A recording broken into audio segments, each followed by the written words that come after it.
Welcome to the Tuesday live stream. I'm on today with John Willis from Special Operations Equipment. We've got Porterhouse from Porterhouse and Teal. And I'm Nicole Sauce from Living Free in Tennessee. Porterhouse, you haven't been with us in like 3 months. It's been way too long. Like, what's changed in your life in the last 3 months? Yeah, there's been a lot of things that have changed. I don't know how much of them are that significant, but we're just moving forward really every day around here, just trying to get a little bit closer to the things that we, had established at the start of the year. And, it's kind of been working on content creation, trying to be better at that, trying to be as consistent as I possibly can be. And I've developed a secondary water source here on the property. And some of the things that I'm going to be working on, or actually one of the things that I did that was kind of a big deal, is I added a tractor to my repertoire. And I'm pretty happy about having that piece of equipment here. It's something that years ago I told myself that I was going to do, and then your priorities change. You wind up thinking about other things, resources get put other places, and it just gets put on the back burner. But I was actually pretty inspired by some of the conversations that I've heard from people just talking about having that piece of equipment. It really helps to kind of allow you to have possibly a revenue stream by having that piece of equipment. Not only are you able to use it on your property for all the benefits that you'll get as a homesteader, but if in fact I needed to, I could hire that thing out and use that as a revenue stream. So I'm just been working forward toward trying to, make myself better here on the property and fulfilling some of the goals that I had originally set out for at the start of the year. The tractor is definitely a force multiplier. It is also it will preserve your health and the wear and tear on you in the future. I like to use the example, we'll get 300 rail ties dropped off here, and it'll take an entire 2 days to move them, stack them. Whereas with just the grapple bucket, I can do that all in 2 hours on a Sunday just by myself listening to a podcast. Plus you can use them to pull up and buck up for cutting things and cutting the rail ties and firewood. And I literally had that conversation. A man that works here this morning said, "Hey, what do you know about this Kubota? It's 5,000 more than I want to spend." I said, "Let me tell you," after he told me all about it, I said, "Yeah, it's 5,000 more than you want to spend. But in a week, you're never going to look back and go, man, I wish I hadn't spent that $5,000. It comes with all these other implements and all this stuff." And I said, "Does it come with a trailer?" And he said, "No." I said, "Well, maybe you don't need a trailer. I can pick it up and we can just drop it." And just the same thing I tell people all the time. I go, when you have equipment, you have the possibility to have another job. Bob Lester right there that just chimed in here, his whole business is based upon equipment. And that's the same way the Diesel brothers started. They rented an excavator and their whole empire is built off of that first tractor. Now you have the ability to go and cut roads and haul things and snow blow. And I mean, you name it, it's just limitless. If you can't make money, and guys say all the time too, they're like, "Well, I don't have $1,000 a month for the skid steer." Man, if you can't make $1,000 on a Saturday with the skid steer, you're not trying. Like it is just, you can make so much money with those things. And it's the modern day video game, man. It kicks Atari, which we love, the joystick at the arcade, man. It beats that to pieces. Yeah, and that's really what I've kind of found in just the short period of time that I've had it, because I grew up so much doing things manually, doing it with a wheelbarrow and a pitchfork. Yep. And just having that thing here in the short amount of time, I've found that, yeah, I'm still thinking wheelbarrow and pitchfork. And then all of a sudden I remember, oh yeah, I've got a tractor, Yep. And then I go and I get on it and I'm like, man, I'm doing things now that I'm moving all these wood chips. I'm moving this manure. I'm doing all this stuff that it opens up opportunities for you. And one of the things that caused me to go down this road was actually a conversation I was hearing you have, John, with somebody. And it just kind of forced me, or it allowed me to see, hey, you know what? I've got money sitting there that's not being used. Why am I allowing that money to just sit there when I could take that money and actually acquire something of value that is tangibly mine? So given the concern I have with the monetary system and the fragility of it, Yep. I thought it was a smart move to just take some money out and then just go buy this implement. And it's got a few implements with it. I got the forks with it. I got a box scraper. Plus, it's got a backhoe attachment already on it, so it's a front end loader, 40 horse. And my intent is also to add a tiller to that, so I'll be able to do some gardening around here on a larger scale if I want to put some things in. But it just opens up so many opportunities. I'm thinking about, all this fence that I fucked up on, like when I put this place in, and there's pipes stuck in 3 feet in the ground that I would ordinarily have to dig out by hand. Now I have a backhoe and an implement that I can just move those things and do it the right way. And so you're right, it is a force multiplier, and it was a very, in my way of thinking, a smart purchase, because not only is it paid for in full, it's mine, and I've got that piece of equipment. What brand did you go with? What color is it? It's called LS, and it's okay. I think it's Leading Solutions is what it is, but it's made out of South Korea, as most of these companies are. Kubota's made abroad, and all these other companies are made abroad. And this one is called LS. And I wasn't really super familiar with the brand, but they also make Case tractors and New Holland tractors as well. So it's just kind of like an offshoot of that. What made you choose that brand over other brands? I didn't actually go around and pick and test drive a bunch. We've got somebody here locally that sells those tractors. I know somebody who has one of those tractors that's pretty pleased with it. And I just decided not to spend a bunch of time wasting my time going around test driving and doing stuff. I did research on the tractor, and I felt comfortable with the purchase. And like I say, it was local. I knew somebody who had one, so I just pulled the trigger on it. One of the things go ahead. Do you have quick disconnects? Can you drop that front bucket and put other attachments on the front, or do you have to physically do that? 2 levers. It's just 2 levers Cool. up front. You just pull them, and then you drive away from the bucket, and then you drive into your forks, and then just 2 levers, type of a deal. So it's pretty quick. It's not like you can do it while you're sitting in the tractor itself, but it's pretty easy to do. Cool. And so you said drive into your forks. That's what I was going to say. Everybody gets those forks that clamp onto the front of the bucket, but when you remove the bucket and you put that proper set of forks on there, man, it is completely different. It's like having a real forklift because that fulcrum's so further back. Right. Yeah, no, it's pretty cool. I mean, I'm sure that if I had a skid steer, it would be like better in that sense because of the turning radius and how, agile those pieces of equipment are. But I just decided for my use around here, this was going to suit me. Obviously a skid steer would be amazing, or, having a other type of equipment would be amazing too. But this seemed, the way that I was thinking, this seemed like this would meet a lot of my needs very well. And that's why I just decided to go, for this particular setup. Good for you. I'm pumped, man. Yeah, it sounds fun. One of the things people don't always think about when choosing what tractor is if there's a way to get it fixed nearby. Yeah. And there's a way to get parts nearby, that actually bumps it up over I need to wait for something to come halfway across the street. And the brand can vary by your geographic location of what makes sense for that. So it sounds like you that came first and foremost because you knew a guy. It goes back to knowing a guy. And I just to dovetail on what you're saying, they do work on the equipment down here. This business has been selling tractors there for 25 years, and they're an established business that, has a good reputation. So if I need any major service or anything like that, I can take it down there and have it worked on. But, it has basically a 6-year warranty that it comes with and all that sort of stuff. So I'm not going to beat it up. It'll last me a long time, and I, feel good about the purchase. So yeah, it's pretty cool. Yeah.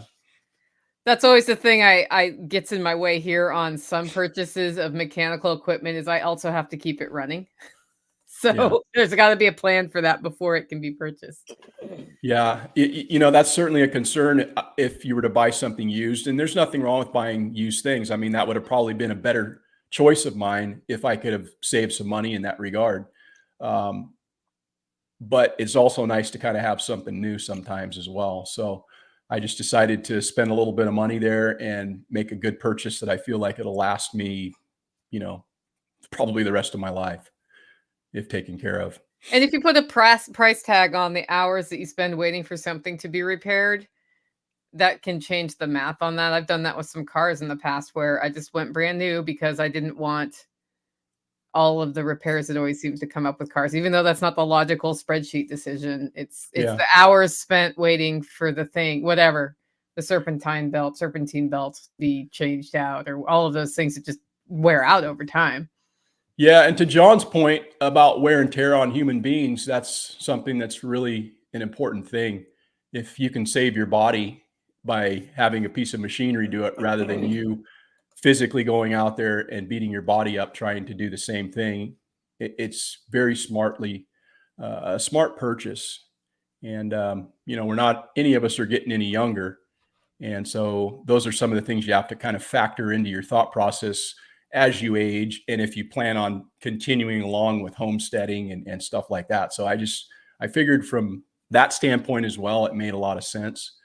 And I wound up actually injuring myself a couple of weeks ago, and that was something that again helped me think about, boy, this is kind of nice having equipment to do some of the things that I can't right now do very effectively by walking around. But I actually wound up hurting myself in a race that I was running, and about 2 weeks I was pretty concerned that I might have to go in and be medically evaluated. And I think I'm on the road to recovery, but it sucks when you injure yourself, particularly as you age, It just, everything amplifies and we don't recover as quickly.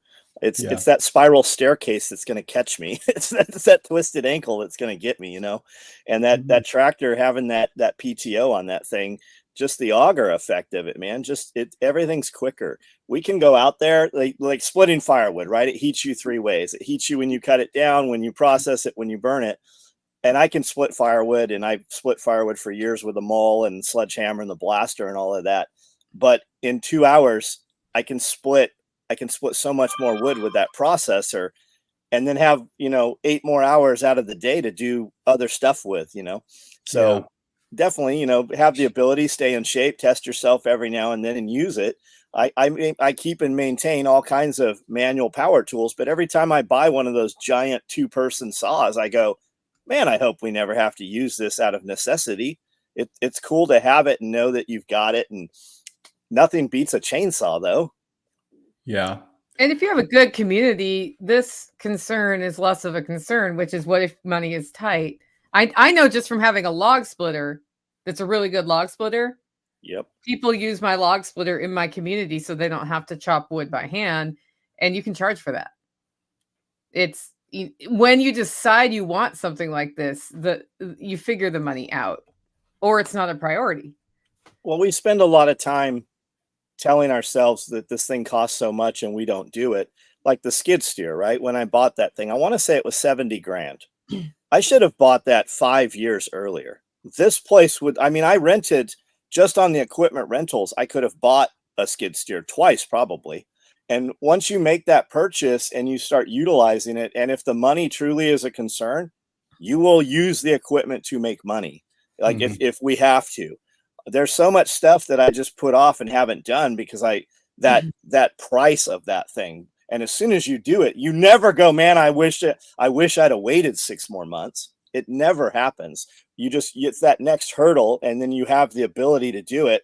And then the next time it's just like when you buy your first property. How much property should I buy?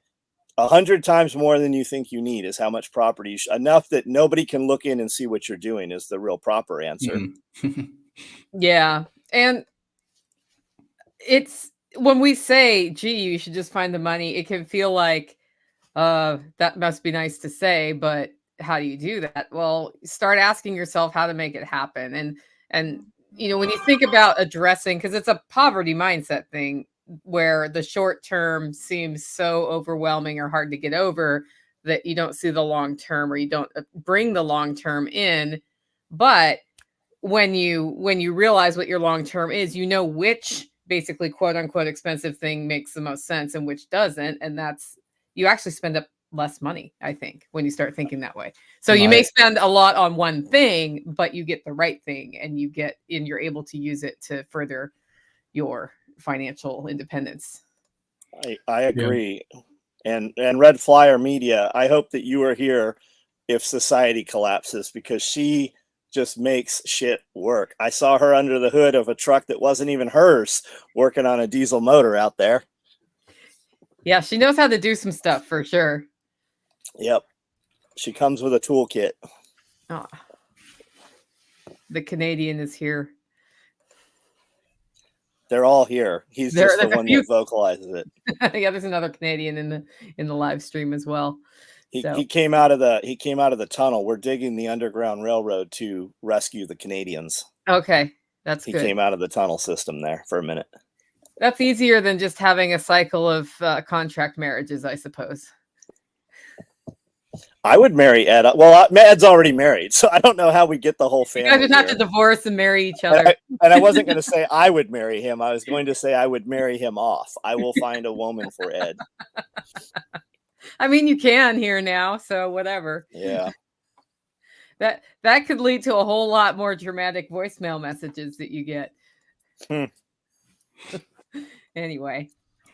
Well, okay, Porterhouse, before we went live, you started talking a little bit about selling product next year. What do you see that looking like? And I'm going to pop out while you're answering because something just happened out there. But what do you see that looking like for your 2024? Yeah, I just have that as a goal for moving forward. And it hasn't been something that I've placed a whole lot of focus on, just because I've been trying to balance what's important to me. And it is something that I want to establish is like a farm store on our website, just so we would be able to potentially sell a few items that either we make around here or that we're harvesting, things like maybe some comfrey or some cuttings from some of the trees and things that we're propagating around here, and just offering that up to people, not necessarily in the way that I'm looking to use this as an opportunity to pay the bills per se, but I think it's important for people to have options and avenues where they can get things from people who are like-minded. And so, a lot of this has been driven by just listening to not only you, Nicole, but John and Jack Spearco have kind of been the ones who have inspired me to try to do something that in some ways is revenue earning, because so much of the time that we've spent here on this property hasn't necessarily been focused on those sort of things. But I can really see the importance of it, given the fact of what we've seen within our system itself, because the system is failing us. And I think it's really important to have people who are producing things rather than just consuming things. So I want to move forward with that. But as I was saying earlier, it's one of those things where you have to balance your time. And I've been really focused, as I am most of the time, doing things outside. And so if in fact we ever start getting a winter where we get some rain, I might get some more time to come in and sit down at the computer and get those things established on our website. But yeah, that's kind of what I'm thinking about there. Yeah, people, we say that we're like, hey, you should keep the money in the network and work with other people in the network. And then you go out and you want to get a print job done, for example, and it's way cheaper at one of the big print companies. Mm-hmm. So again, long-term thinking, would I rather give a little bit more money to the Homestead twins who do like die cut stickers, or do I want to do it through, a different company? Mm-hmm. When you decide to operate in our community economy, you make the decision to go with the Homestead twins or whoever else is providing that service. That's something we just went through at Hollow Roast about, 3 weeks ago. It was time to replenish inserts. And I thought a sticker would be cooler than a postcard or a business card. And then there was this whole, like, who in our network does it? Who could we use to do that? See if we can get it printed differently than we have in the past. And they're the guys who came up. So they've been at Yeah. Sulphur Lions Festival a few times. They made the Sulphur Lions Festival sign that went out on the road last year or in October. I'm already in next year in my head, but yeah. And I'm excited to see the stickers they make. Yeah, I think, what the way people maybe should think about this, if they haven't already, is just consider the people that they want to support. And maybe you don't have to buy all of your coffee from Nicole, but maybe you decide you buy a certain percentage of that coffee from Nicole.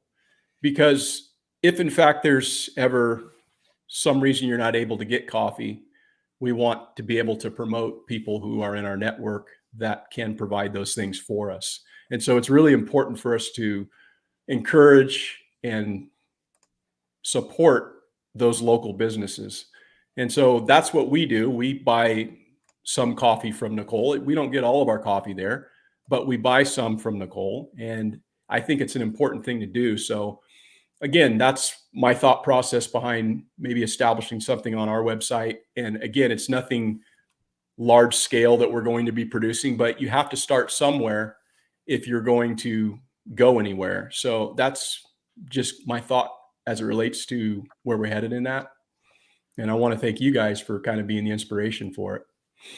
That's awesome, man. Yeah.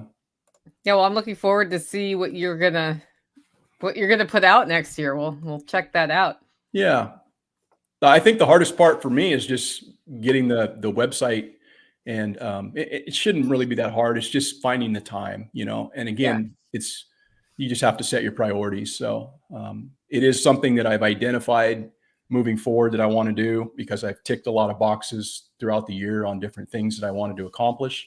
So it's just one of those things that you have to move forward a little bit at a time each day, because I know that you guys probably feel much the same that I do, because I am completely, some days feel like I'm going in 1,000 different directions, and it's like you get to the end of the day or the end of the week and you're like, well, boy, it just seems like I haven't gotten a lot done. But when you step back from that and you can realize that incrementally you're just killing it, it's kind of, you have to keep that in a perspective sometime. Yeah, I had a fun one in the roasting shack today. So somebody helped me roast yesterday, so because right now it's just like all the Christmas gift coffee, right? And I pulled a fast one on her where I printed all the shipping labels, not the shipping labels, the inserts, like the packing slips. But I made the shipping labels and forgot to print them. Somebody interrupted me and she's like, I have all these packing slips and no shipping labels. So then I go print the shipping labels and I accidentally printed half of them twice. So I get out to the roasting shack this morning with my new set of things to roast, and I see all these shipping labels and I'm like, oh no. And then there's no packing slips. And then I realized, I went and looked each one up to make sure it was actually in transit in the tracking, and realized, oh no, those were just the doubles and we needed to have thrown those away. But I had, there was a little mini crazy thing that happens, when things get out of sorts sometimes. Yeah. One of the other things that was a goal of mine this year that I did not get completed, but it is in progress, and by next year it will be completed. And that's adding batteries to our solar system. And I was Sean Mills had actually reached out to me because he had heard me talking on one of our live streams about this. And I was working with Sean. It was awesome. Sean's a great dude. And if anybody's looking to have some off-grid type stuff, you might go and look him up.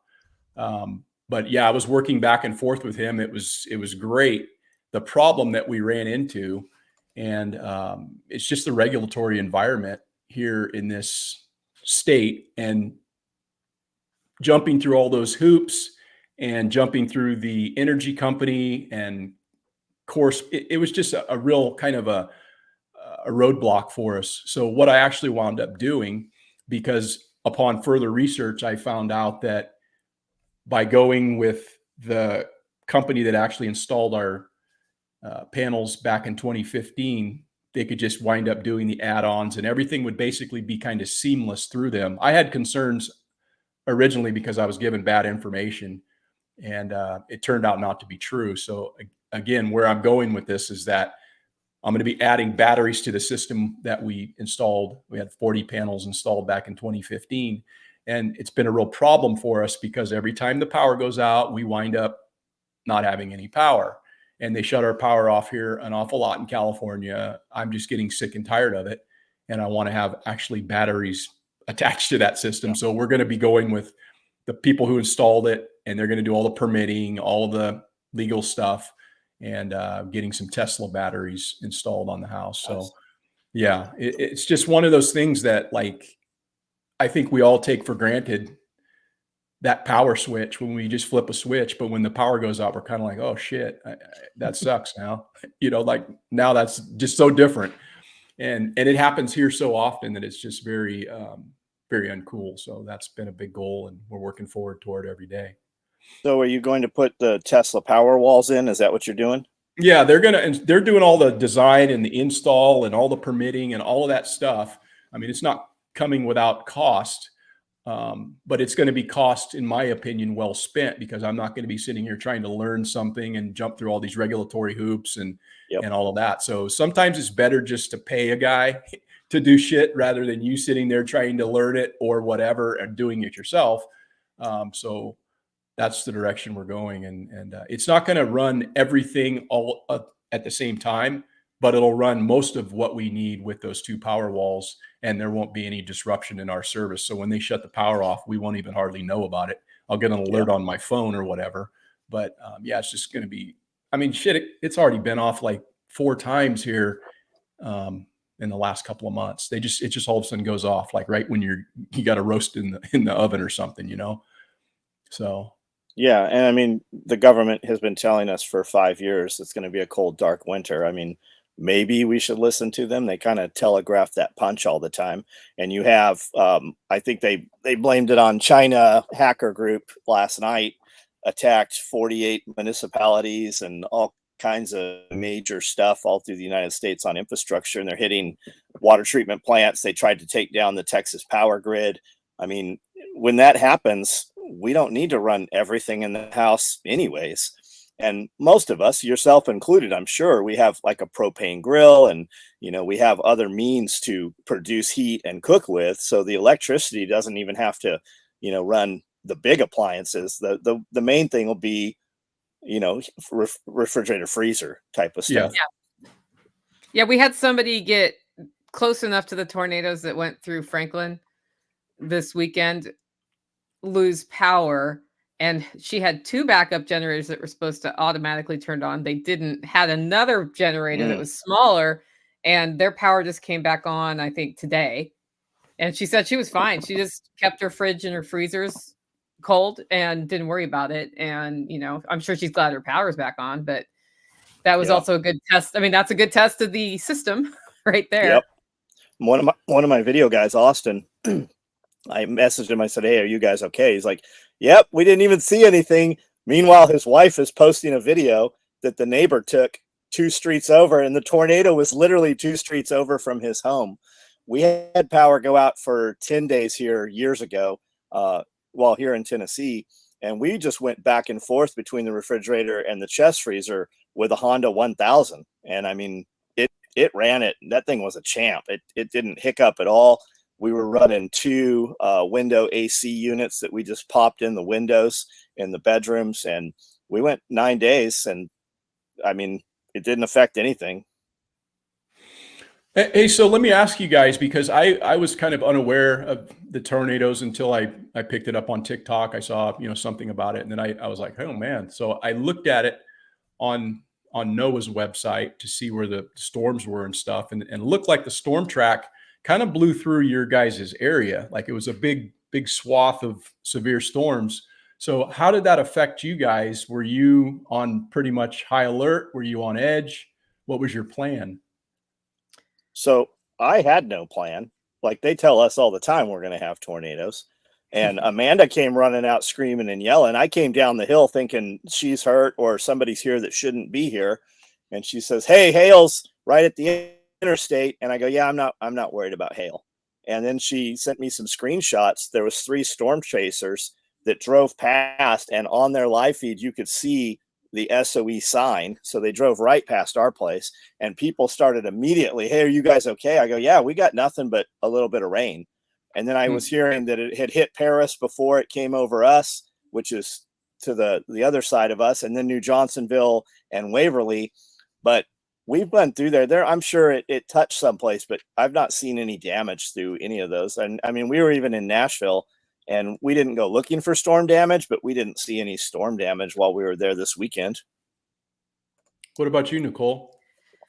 I knew it was coming a few days in advance, and as you know, my whole house is ripped up due to the repair work we've been doing, and I've been sleeping in a camper, which is not where you want to be sleeping when that kind of weather comes through. So I managed to organize the project so that I could bring the dogs in and be in the house, and we brought a television in, and I just streamed the storm reporting so I could see where they were coming. And it wasn't really out of fear that I did that, but if a tornado is coming, I want to have, closer proximity to my tunnel if I need it. Mm-hmm. And they were pretty big, damaging tornadoes. We only lost 6 people last I heard in the state, which seems like not very many. Like it's terrible for those the people who lost those 6 people, but the last time we had big December storms, a lot more people died. Like that was when you, John, got to know Bear because he was helping rebuild Kentucky, basically, and helping people out there, and whole towns got flattened. So this was awful. It did some destruction.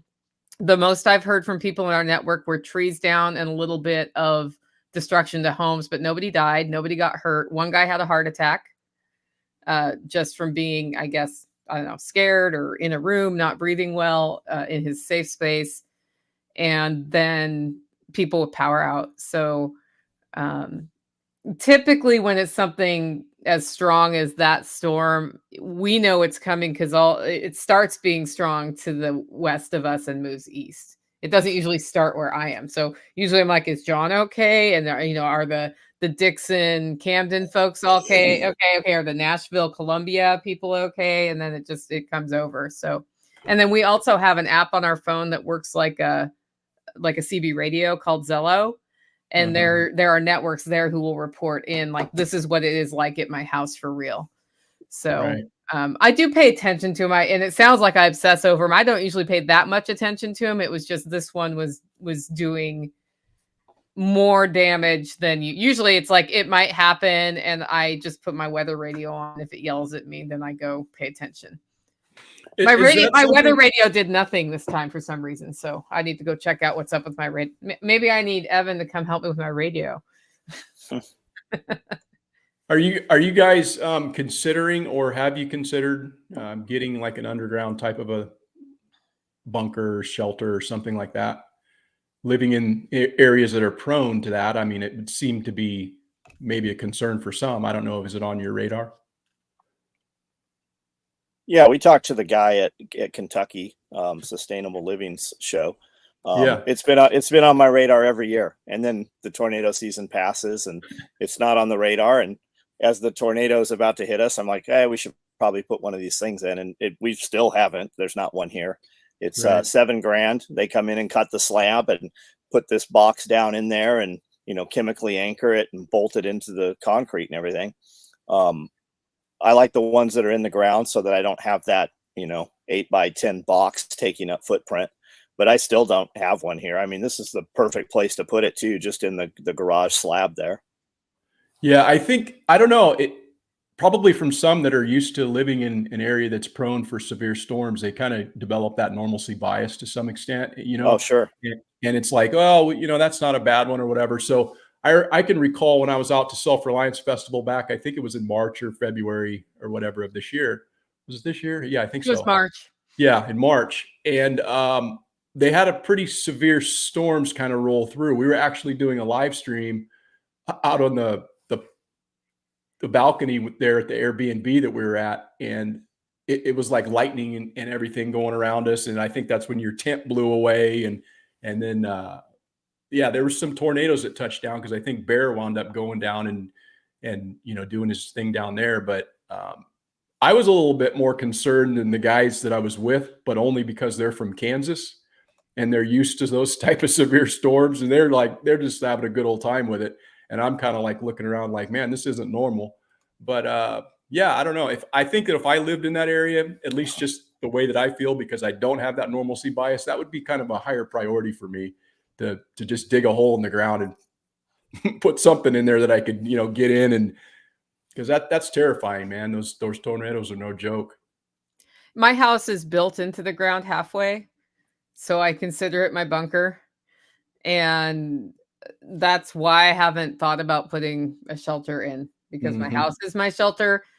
And then there is a tunnel on the other side of it that has no wind. Like if there was something genuinely big and bad coming, you do get a bit of normal bias, but also normalcy bias. But you also, like, there are areas where they're more like we have more in certain spots. And it seems to be like the open, flatter areas tend to get hit more.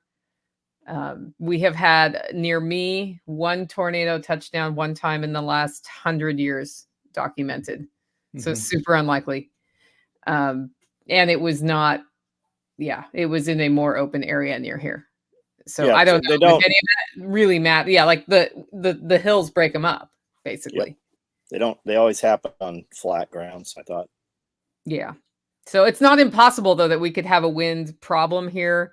And I think that's why the tunnel exists. I think the person who built this house put that tunnel in for that reason. If you've caught any of Modern Day Civilian, I think is his YouTube channel, awesome channel. He put in a 8-foot culvert into the side of a hill, and then the spools on an 8-foot wire spool are like 8.5. So he capped them with that and did a root cellar in there, which is pretty cool. It would work as a storm shelter here, cut into the side. And when I started searching those, they're available. You can find them. But what I also found is, I think they're 65-foot tanker cars, train tankers, and they retire those. And the tank is 1-inch cast iron, and they're 10-foot tubes. And then you just bury those things in there. So I haven't looked seriously at them, but I mean, I know that they're there, and I've communicated with a couple guys out of Nashville, and they bring them out, and then we just use a piece of equipment and kind of push it into the trench and drag it.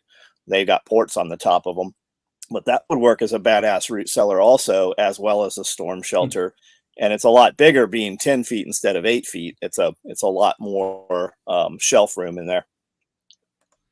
And Camden has places you can go to ride out weather. So as a result of that March situation, we looked what are people supposed to do who live in like campers or trailer houses, which are not super durable for tornadoes. And it turns out they have places you can go ride out the tornado warnings in town. You just have to know where they are. So, and I imagine that's true for most communities in the area. Like where I live, you'll never even hear a tornado siren. So I don't think that's a thing here. But every time they test it once a month in town, people freak out. The new people are like, "What is that?" I'm like, "Yeah, first Wednesday is what that is." If we ever have a tornado on the first Wednesday, nobody's going to believe it. In a lot of places test them right at 12:01 every single day.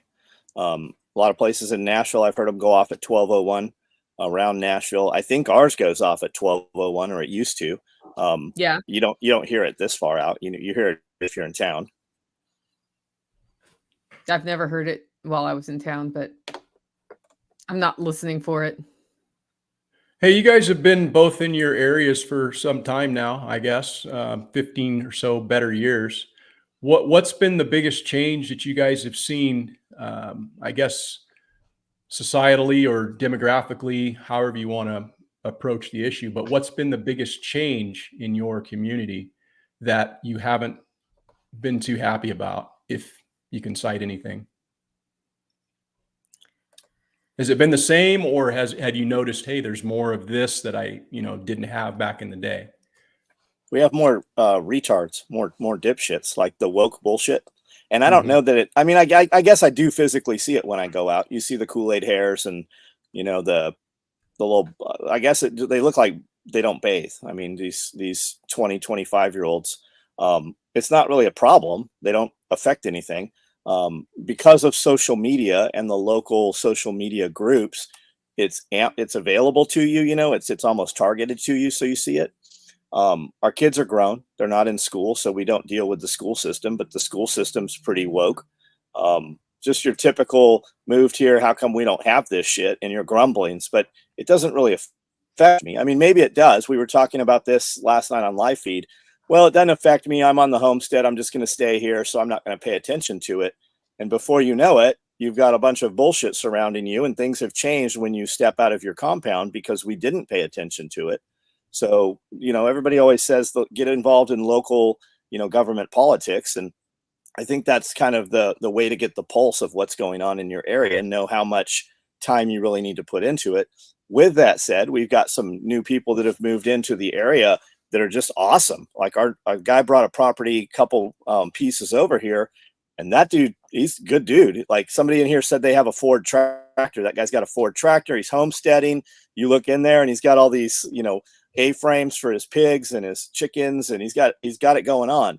And then again, with the social media sites, we have a group called Hip Camden, Tennessee. You should, if you want some entertainment, you should get on that group. There's some crazy shit. Totally on that group. But with that said, there's a ton of farms and homestead groups here also in this immediate area that are doing, you know, milk shares and, hey, I've got chickens and I'm bulk buying this stuff. Do you want to go in on it? So while we see I call them NPCs, they're just kind of, they look like a cartoon character walking around in the Walmart. While there does seem to be an amplification of them, there's a lot of people doing real shit that is to our interest, and people take care of their own, and they have a surplus to sell to the community also. Yeah, most of the changes I've seen are not near the holler, like not in the immediate area, but they will come here eventually. I don't see that not happening unless the population goes down. And so in the last 2 years, a marked increase in traffic on roads, like a lot. And in particular, in the last 4 months, we have actual rush hour here now, you know, on the main roads at, you know, between 4 and 5:30. And it's, if you compare it to LA or something like that, it's not really rush hour, but you slow down. You have stop and go sometimes. And that was not the case for the first 15 years I was here. So that's a big change just in the volume of people, and the roads haven't kept up in our local town. But most of the people I've met who have moved here they're not ice cream people. They came here because they didn't like the regulatory environment where they were. Most people that I come across in town, and you know, you always get diversity of opinion. It is, to John's point, it is easier to find locally produced homestead direct food in this area because a lot of people have been motivated by that. But property values, like in the last 12 months, we've gone from $2,000 an acre to $5,000 an acre. And I think right now they're at a high point, and with the interest rates up, stuff isn't moving because I kind of keep an eye on the real estate market. And then the one thing that's sticking in my craw and might make me get involved in local government, and I really don't want to, is they have started complaining about out in the county decisions people make with their own property and talking about having more code annex. Yep, they want to annex. Yeah, they want to be able to complain about trash in the yard, which eventually moves to your grass isn't trimmed back, and that's just not a sustainable situation for a homesteader, because we are growing pasture for animals, and the grass gets cut by the animals, but it needs to be a certain height before you do that, first of all. And you know, just having wilderness land, it's wilderness. There's vines, there's trees, there's all these things. And so some people have started really like drilling down on people's dogs, you know, running around, which they've always done here, and getting mad about it. And that I think is bringing the cultural norms of city living out to the country, where, you know, you escaped the high taxes, and then you come out here and darned if there isn't enough money to have somebody help with animal control because we don't pay as high of taxes. Like, that's now your job. Well, that's code for they want to be able to fine you. They've already penalized and taxed all of their people in their populace, they can't get any more money out of them. So they want to absorb your area and do the same. We've got the same thing on that local page about dogs. Everybody wants to, they want to use the threat of violence, right? When you call a police officer, you're using the threat of a gun, and they want to send police over a dog, right? If a dog is on your property doing something, dispose of the dog. People lose their minds when people say that, but if it's truly a problem on your property, dispose of the dog. Don't make threats. Don't even notify anybody. Bury that thing, get rid of it, whatever has to happen, or contain your dog. But everybody wants to use the threat of a gun from somebody else to come and take care of all of those problems. And you handle your problems out in the wilderness, out in wherever it is. And they do, man. We've got the same thing. They want to say what you can do, what you can't do. They're constantly, my property taxes are going up. We had property that was $1,000 an acre that you could buy out here, and it's sitting right now. Guys came in and they bought all these pieces of it and cut all of the wood off of it, and now it's sitting like just brambles and a eroded mess. And they want 10 grand an acre for that shit. I'm great with it. Keep it at 10 grand. If I ever need it and something goes bad, we'll use your property if we have to. But that whole tax enforcement and that code enforcement, that just means that those people don't have enough fear in their life. If they're going to come out and bring that out into the middle of nowhere, they have too much time on their hands. Like, don't you have real crimes to enforce? Yeah. How about you, Eric? Well, yeah, the reason why I asked that is because I have noticed a big change in the years that we've been here. It's been pretty dramatic in, I would say, probably the last, about 7 years. I've really started to notice, but we noticed a lot more homelessness in our town. We always used to have, and I think a lot of towns have the people that they know that are kind of, special or whatever, that they're in town and they don't mess with anybody. They're not there to panhandle. They're not there to, they're just special people. And every town has that, but we've got a lot of special people now where they're screaming at things that don't exist. And they're walking around with all their belongings and backpacks and shopping carts, and tents are popping up underneath bridges. And, we've seen a lot of that sort of thing. And along with that increase, what we've also seen is a rise in crime. And those have been the biggest things that I've noticed. And I was asking you guys the question to see if it's made it out your way just yet. And the reason why I say that is because, I believe that it will at some point, because I did an episode a few live streams ago talking about California leading the way. And in many ways, we're leading the way in not the right ways. A lot of the social change and a lot of the things that many people don't agree with are being forced down our throats from the standpoint of what's politics has been driven here in California. And, even if you want to say, well, that's not affecting me now, I just think that at some point, with the way things have been deteriorating in this state, and it's bleeding over to large metropolitan areas in other states, you're going to start to see that in Nashville. You're going to start to see that in Knoxville. You're going to start to see that in all these places. And then eventually it will wind up out into the rural area, because I'm in a rural area. I don't live in the city, and my neighbors are cool, but I actually have started to see a lot more traffic on my road, where 20 years ago, you didn't see cars when it's 5 o'clock, it's like back and forth. And that's been a change that you cited, was more population. And it's kind of odd, because as I drive out further out west, it's not like I'm seeing any like new homes going up, but there's a lot more traffic, and it's just kind of weird to me. It's a downward class migration. All of your rents have gone up with all of your financing rates and everything. They said that the average mortgage on a home right now is $3,500, where it was $18,000 to $2,000 just a couple of years ago.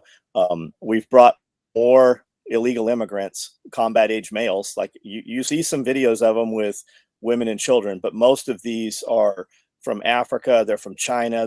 We're not talking Mexican people from Mexico. We have brought in, over the last 3 years, there's been more illegal immigration across our southern border than 27 of the states have any population. We've brought in more people than 27 states have in their entire populations in the United States.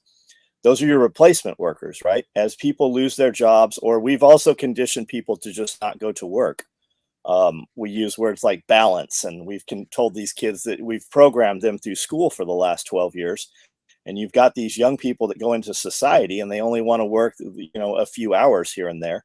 And then they wonder why they can't get a home or, buy these places. And now they won't own a home. BlackRock's buying all of your homes that are under, I think they said it was 1,400 square feet. Anything under 1,400 square feet is BlackRock, Vanguard, because they're going to be the renters of the world. And then with all of your rates going up and all of the cost to maintain everything going up, all of your landlords are raising their rent. That's what happens when you take people and the same thing will happen with universal basic income. When you give everybody $1,000, they're just going to raise the cost of the rent. Everything costs more. We see that a lot too on those local Facebook groups. We see people, my landlord just doubled my rent and is making me move out, and disabled kid, and I've got 8 dogs. And well, there's your fucking problem. You got 8 dogs. Like, if you can't feed your kid, you probably shouldn't have those animals in an apartment. And then you wonder why the rent is up. It's about, and then we see the same thing too with who's hiring. And then the common comment is everybody's hiring. Well, I've applied everywhere. Well, I don't know. Maybe you shouldn't have put the big metal rings through the side of your mouth where we can see your teeth. I mean, that might preclude you from having a customer service job. You might be the nicest person in the world, but when you've got "fuck off" tattooed on your forehead, that might be that's a signifier, right? We know that you are crazy. You just publicized it right there for us. Somebody said the asylums. Yeah, that was Nancy Reagan's pet project. Close the asylums. They sit there, and I mean, there was terrible stuff that happened in the asylums as well. But there is no place. It's by design. They are putting these people into your communities. Mike Glover just did a great episode on, I think it's Mike Drop. He was out in Los Angeles with Jack Osborne, and they drove around, and Jack was showing him all of the homeless stuff. You're in front of $4 or $5 million homes, and you've got like these shanty trailers and stuff, and they'll be there for 3-4 months, and they're shitting all over the sidewalk. They kill all the vegetation, and then the cops move them a few miles and push them out. And then he did another episode when he went into Skid Row. Those places are everywhere. We have huge homeless encampments like that right as you drive into Nashville. When you're driving into Nashville, if you turn right and you go up to where the Costco and all that stuff is, if you turn left, that whole area back in there. We went to, a couple of years ago even, we went to Lowe's over there, and they were literally up. It was like some zombie shit. It was like The Walking Dead. They were up there in the parking lot looking in people's cars and stuff. I'm like, get the fuck out of here. We're not going here. And it's everywhere, man. And the law enforcement kind of pushes them in these areas, but it destroys anything that was there. All those businesses are now boarded up, and a lot of it's by design. It's when they want to push all of those homeowners and all of those business owners out. And once that place is wrecked, then the banks come in and buy it up for pennies on the dollar, and then they gentrify the area. Yeah, there's a guy who has this channel. It's called Channel 5, something like that, Channel 5 News or Channel 5 Eyewitness News or something like that. It's a YouTube channel, and this guy's got a couple of million, 2.5 million subscribers or whatever. But he recently just did an expose on the streets of San Francisco. And it is a very, very telling and very raw documentary. It's about just under an hour long. But I mean, to watch that, you get the real scoop of what's going on and why things are the way they are in San Francisco. And so if anybody's interested to kind of maybe take a look at that, I know San Francisco isn't your kind of people probably, and it's probably nowhere you're going to visit anytime soon. But again, I go back to what I said. I think it's one of those things that gives you a view into the future for places like San Francisco, because it's coming to a city near you, whether you want to acknowledge that or not. And I just say that it's a very interesting time for all of us to be alive, because what I'm seeing from a standpoint of social change, I honestly don't know if other generations has seen as much. Maybe they did see as much, but there's a lot of weird things happening. and it's happening very quickly in society. And I just think it's really important for us to all kind of be aware of what's happening and not over obsess about it. But it's very easy to go down that rabbit hole when you flick on TikTok and all of a sudden you're like watching, like John said, all these migrants just pouring across the border, and the Border Patrol people are just handing them manila packets for them to have all their information and, hey, sign this or whatever. And here's what you need to know. And then they load them onto buses and then they move them to different places around the country. And they're not vaccinated, right? Your school kids in the public school system, government school, they're still pushing that shit. But these people coming in aren't, and they hand them a cell phone and they hand them that bag, and they have a court date 6 to 7 years out. So you're just in the United States until then. Look up O'Hare Airport right now. It's a homeless encampment. A lot of these major in Chicago and a lot of the bigger states, the major police precincts, homeless. They've got them all living inside there. And when you talk to the local white guy and black guy homeless guys, they're not allowed in the police station. It's the new migrants that they're letting in there, and they're shitting in the halls. Dude, there's tons and tons of YouTube channels just documenting all of this stuff. And if you've ever said, well, it's not happening here, you're just not looking over the next hill. It is enclosing on you. It is happening. It's happening in your local government. It's part of the World Economic Forum stuff. I'm going to sound like Alex Jones, but that's what it is. It's coming out of Davos, and that is by design. Every police department has a Homeland Security liaison. That dude is typically a super liberal guy.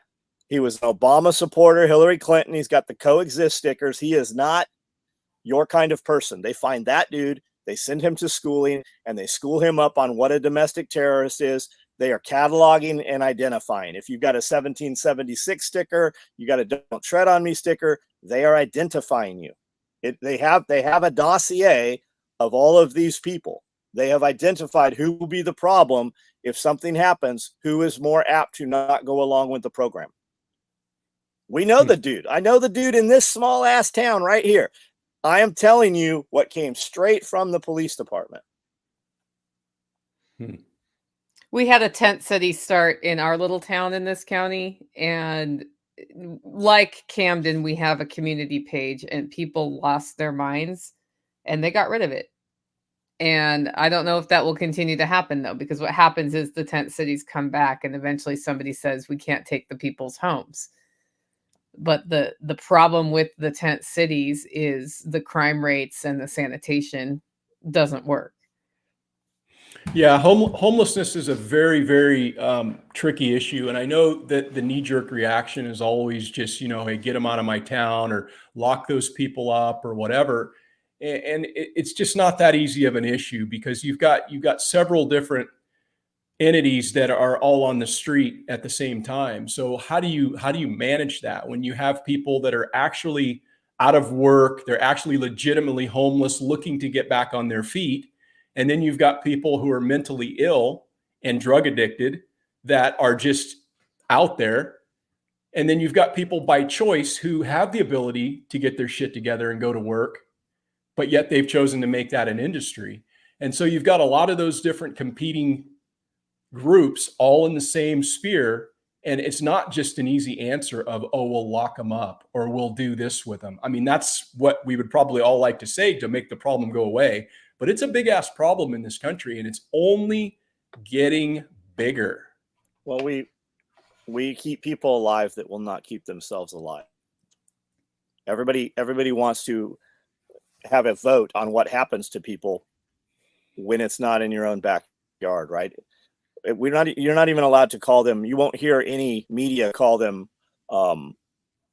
homeless anymore. It's unhoused neighbors now. You're not allowed to call them transients or anything that is deemed to be derogatory. In this county, when homeless people would come in, a hobo or something, they would literally put him in a car and drive him to the next county, and they would hand him to another officer, and they would drive them to the next county until they hit a truck stop, and that's where they would stop. We don't really have that here. Every now and then you'll see it pop up, and they get pushed along pretty quickly. Yeah, we have one here who is homeless by choice. Yeah, we And have some. she also does not cause problems. Yeah, we have some But she has a indigenous. shopping cart in the tent, and she just wanders around. That's what she does. Yeah, we got the crazy Jesus lady. She walks around with a cross, and she sits out in the middle of the road and prays, and almost gets run over. And people call the police, and they're like, "We don't want to touch her. Just the paperwork that comes and ensues with any interaction with her. She doesn't harm anybody. She's from here. We have people from here. I'm talking about people that just come in and camp on your property and shit, and set up, just a little transient camp. We run that shit off. It doesn't last. All the property here, there's not like city property and shit here. People own property here. And then as far as like petty crime stuff, every good old boy out here's got a shotgun. I mean, there's dudes driving around with shotguns in their car. That shit, it's not really here. Eventually it probably will be, as you have more people come in from, I mean, like I literally ask them, they're like, how come we don't have an ice skating rink? I'm like, how did you get here? Like, did you just throw a dart what made you come here? And they're like, yeah, we kind of did. I go, that ain't here. Like, that's a great idea. You should open an ice skating rink. Yep. You should open a hardware store. You don't get to come here and vote how other people spend their money. You make your own money and you can do whatever you want with it. We had a hardware store. You guys didn't use it. It went out of business. We had a roller skating rink. It's closed. You could probably buy it. That's a great idea. Oh, do you still have the roller skating rink at the rink? I don't know what's in there. Just like these bowling alleys. We need dog parks. We need skate parks. How come we don't have a water park? Because you moved to the most impoverished county of Tennessee. Literally the most lowest income area. Why did you come here? And they all like, where'd you come from? Colorado, Washington, California. And a lot of it is they didn't make it there, so they've come back home, to grandma's house. We had a roller skating rink in Smithville, and it has now become a storage center. But there was a brief window about a year ago where somebody said, let's just make that into a roller skating rink again. And I'm like, I will go every other week if you do that. But I think my $5 isn't what's going to keep you going. But I would love to go roller skating. Yeah, those were the good old days. Yeah. Yeah, I remember those days. It's like wholesome fun. It's exercise. I don't know. I just, whatever. Yeah. I like roller skating. Yeah. So, thanks for bringing up roller skating, John, because I'm like, maybe I need to start a roller skating rink here. But no, focus. Do less. We had a guy come in closer to the interstate and said he was starting a water park. And he made a go of it. He had all these photos up there of what this water park looked like. And then somebody flew a drone over it. And then somebody right-clicked and clicked Google, and he'd stolen all the photos off of other water parks and stuff. And nothing has happened out there. But it's great. I mean, Amanda's like, they're opening a water park. I go, there's no draw here. There's nothing. Like, why would somebody go to a water park here when you could go all these other places? It just makes no sense. Like, we have water parks in Nashville on the interstate that have closed down because they like, you're just gonna, if you build it, they will come. Those are people who haven't ever run businesses. More power to you if you can make it work, but you don't have a draw of people here. Like, we can barely keep restaurants open because people don't go to them. Like, it's not a destination. Look what Amanda says. We are the draw here. That's true. It's absolutely true. Tactical Response brings 7,000 students a year through this place. We bring 1,000 people a year through this place. And I mean, it's a trip. We'll have 500 to almost 1,000 people at SRF, right? When we were doing parties, we'd have 1,000 people in here.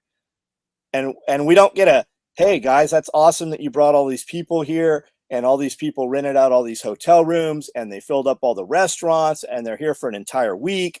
We don't even get a fucking thank you. What do we get? The state troopers out here rousting up all of these people to write them tickets as they come and go. It's just baffling. When we moved here, and I love living here, but there's nothing here. Like, you need to know that when you come here. You have to be self-sufficient. When we moved here, we talked to the Chamber of Commerce and we're like, hey, can you help us relocate? And they're like, no. And I said, why is your projected growth rate over the next decade 1%? And the dude said, because we couldn't list 0 on the website. Wow. They must not get very many grants. I don't know. I would wish they didn't get grants. When they get grant money, they're never going to do anything in it that's of interest to any of me or my friends here. It's going to be used. It's going to be weaponized against you. So was that the answer you were expecting, Porterhouse? I don't know. I don't know what I was expecting, to be quite honest. I don't know. I think there's just so much transition happening right now in society. And that's just my take on it. Maybe other people don't feel as though all this change is going to be a problem moving forward, but it just is really an interesting time to witness all of this. And things are going to be very volatile, I think, in the next year. I think it's pretty hard to deny the fact that with the election coming up and all the things that are happening and all the irons that we have in the fires abroad and the economic woes that this country seems to be mounting upon itself. And I mean, it sounds very doom and gloom what I'm saying, but I think I'm just speaking to reality is all. And I was just throwing that your guys' way to see what your thoughts were with regard to some of these social issues that I've encountered here and noticed because I have lived in this area for a while. So things have to change as a result of this, right? There's no saying it's not going to change. And the question is then, if you feel gloom and doomy about it, fine. But like, how can you help in your immediate area change it in a way that's more reasonable? Mm-hmm. Yeah, that's what I try. That's what I try to focus on and remind people on our live streams, because when you start talking about some of these issues, it can be very like seemingly overwhelming. It seems like you're just bitching about stuff or whatever. And I like to try to offer up some solutions and let people think about, hey, we do have opportunity now. There's plenty of time because we're not at a time of war. We're not at some kind of thing that prevents you from doing certain things. So now is the opportunity to build your skills. It's opportunity to network. It's opportunity to make yourself a little bit better each day on your homestead, even though it can seem very overwhelming. So, yeah, it's a trippy time to be alive, man. That's all I can say about it, I think it's important. Like, we spend so much time on the homestead and with people with like-minded, right? We go to events that our friends put on. We have events that our friends come to. So we're like, well, we have socialization, but it is important to go out into the world that is not our own world. Like, we went to Nashville this weekend, and you can identify predators and prey. And there is a lot of people walking around Nashville, and they look like deer in the headlights. They literally look like they're at the watering hole waiting for a lion to jump on them. And it seems amplified. It really does. Every time I go out into a major city, it really seems even more so amplified. It's important to know that. And I know we do the doom and gloom thing sometimes, and it's fun. My videos with that get 100 times the views of something that's actionable. But I think it is important to know that it's there. And, we say we're not at wartime. I would say that we are at wartime, and we're very close to it. And I think you're going to see some stuff. We just don't declare it anymore, right? We don't have Congress declare a state of war. But I think you're going to see that rather quickly. Everything they're throwing is Iran, China. You've got all this stuff going on. And you've got dudes that have never said, they're going to take down the grid or something's going to happen. But there's been a lot of talk of that over the last couple of years, cold, dark winter and all of that. But you've got mainstream people now, like Bet David even said that this morning. He's like, have a plan, have some food. I'm not a doomsday prepper, but you better have a plan for that. And what they were talking about, the Mike Obama and Barack Obama did this new movie, and that's what it was completely about. And there was a lot of Easter eggs in there, like this ship washed ashore, and it was one of the last slave ships. And there's just all kind. If you can find it, you'll find the videos on it. I'm sure now that I've said it, it'll probably target it to everybody. But there is a ton of it. It's just that they always telegraph that punch. And when people say, well, why would they tell you?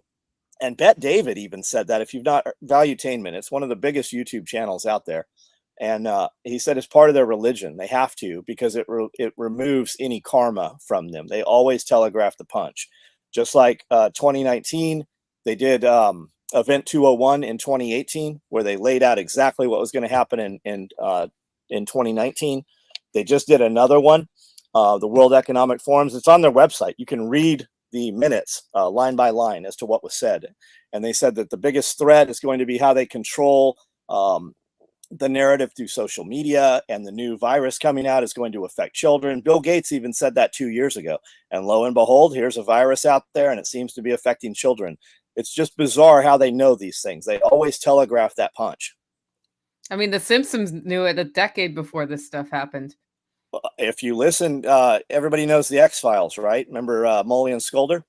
There was a spinoff show called, I don't remember what it was called. It came out after the X-Files ended, and the one episode of it premiered 6 months before 9/11. And it was about the guy that fed Scully and Mulder all their information.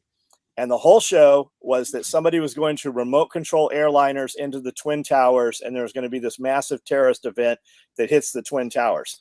That show came out, the only episode ever produced, came out 6 months before 9/11.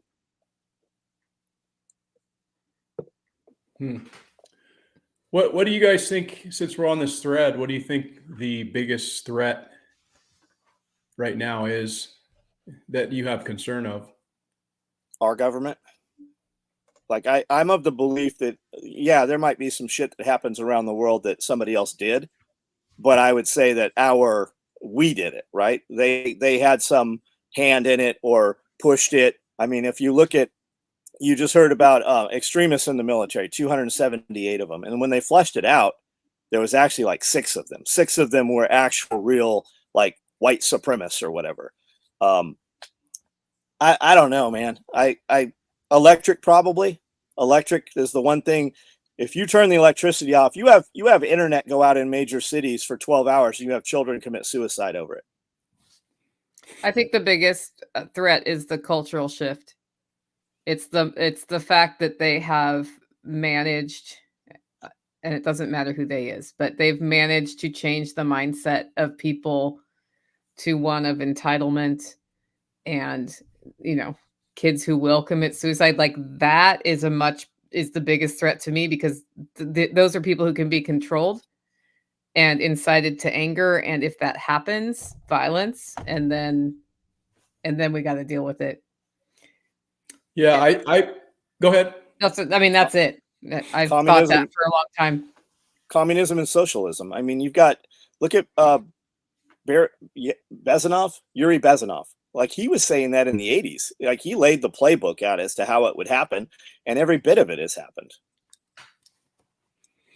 Yeah, if I were to give a response to that, I think there's a lot of things that encompass those threats, and I don't disagree with really anything you guys said. But I think from a macro standpoint, I look at it like, I think it's technology, and how technology has the ability to control what we do, what we think. And it's so much easier to put that before people now, to control their thoughts. And whatever you click on is what they're going to feed you more of, to get you controlled in your own mind. And not only that, the technology that's going to come from, or artificial intelligence, that's another huge threat that's tied directly to technology. And the monetary system, everything now is digital. It's just ones and zeros, and there's really nothing tangible there. It's just ones and zeros. So technology, I think, has been the biggest advancement in our lifetimes. That, the way that I see it, I think that's undeniable, but other people might disagree with me. But if we didn't have technology, our lives would be, in many ways, so much better, I think, because it would force people to have relationships like you and I remember. Whereas now, people that are coming up in this technological age, they don't know a life without the internet. And so everything that they have is based upon that. And it's going to be the lever that controls humanity moving into the future. They won't even have to knock on your door. Technology will knock on your door and shut you down and influence you and control your life. So if I had one thing to say, it's technology. And yeah, the government, Our government is going to use that. Every government around the world is going to use that. Every power elite is going to use that technology. And, I guess that's part of the fourth industrial revolution that we're getting a chance to witness. We are living through it right now. And it's a trip for me to just sit back and kind of let my mind work on that, Yeah, he mentioned an Atari earlier today, and that just reminds me fondly of my childhood. But I start thinking about the difference in what our like day-to-day lives are like from when I was a kid to now, and it's huge. But then I think about my grandma and the same thing, right? They didn't even have electricity when she was a kid.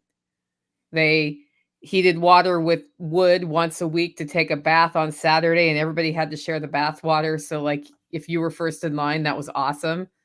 And that was normal living. And now you tell a story like that, and people A, think I'm lying.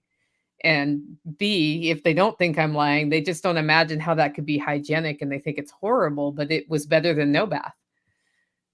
So yeah. I did a podcast a couple of episodes ago talking about the differences in the generations, and we kind of went through all the different generations and how things have transitioned from, the builder's generation through, generation alpha, where we are now. And it's just been a very interesting thing to just have some perspective on, because most people don't give that enough thought and realize that the people that came before us had it much differently than we did. And to think of all the changes that they've been able to witness in their lifetime, it must just be like a mind blower, going from not even having certain things or going through the depression and now having the ability to just, order things on Amazon.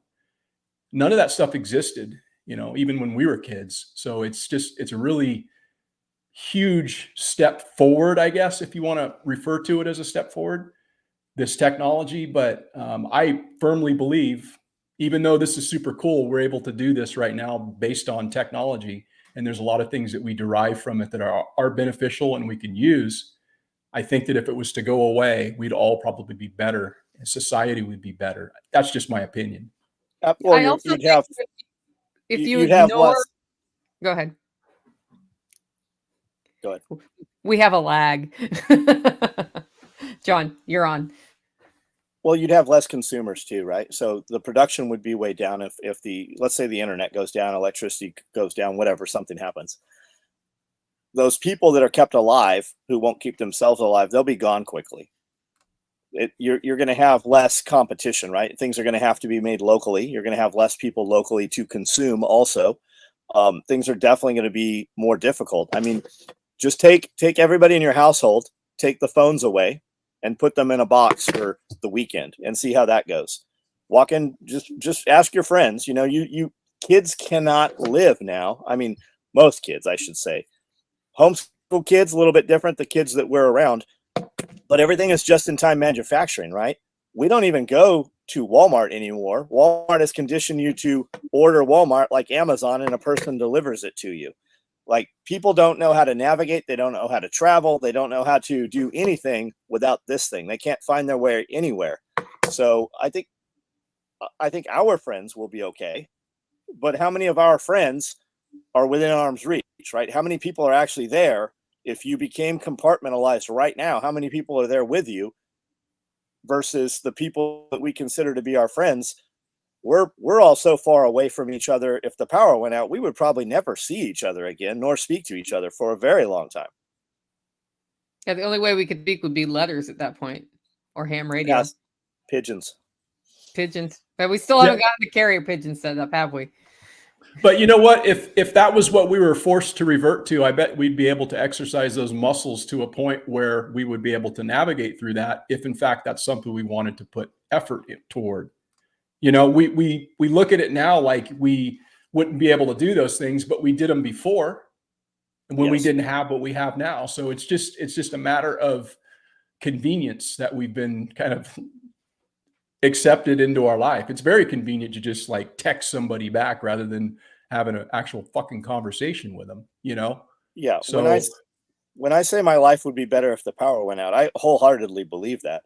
I spend 3/4 of my day doing this in order to pay for all of this, right? If the power goes out, and I don't do this, I have a whole lot more time to get shit done here. And you will be, right? Because you're going to have to produce your food. You're going to have to produce your heat. You're going to have to do all of these things. Right now, I maintain all these animals just for in case and to build content with, right? But I could take all those rabbits and scale those to 1,000 rabbits in 6 months. We would have more rabbits than we know what to do with.